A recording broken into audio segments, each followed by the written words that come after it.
nous serons au rendez-vous à la rentrée prochaine, donc on avait dit 6-7 mois. Donc je pense qu'en septembre, nous serons prêts à produire, il y aura un vaccin algérien. C'est important, pourquoi?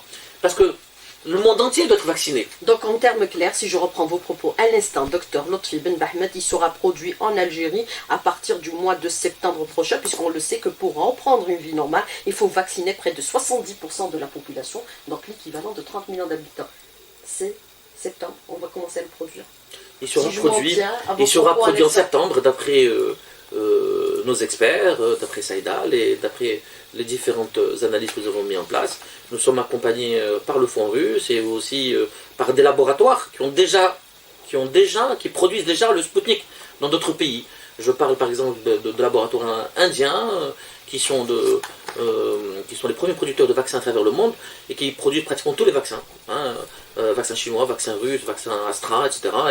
Et aujourd'hui, ils nous aident justement à cette transposition, cette reproductibilité. On parle de reproductibilité quand il s'agit de vaccins, parce que la culture cellulaire, vous savez, c'est du vivant. Il ne s'agit pas simplement de mélanger des ingrédients comme on le fait pour un médicament classique.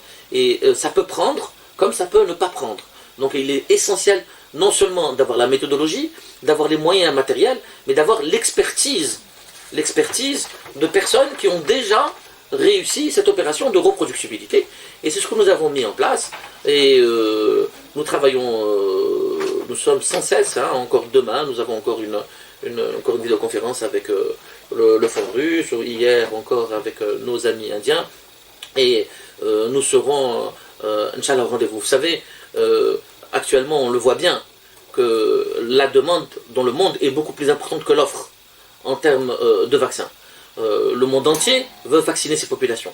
C'est la seule issue pour sortir de la pandémie. Beaucoup de pays qui pensaient ne plus être atteints par la pandémie, en février, en Inde, on parlait justement d'immunité collective. À New Delhi, on disait que les hôpitaux étaient vides et qu'il y avait l'immunité collective. Aujourd'hui, c'est l'explosion.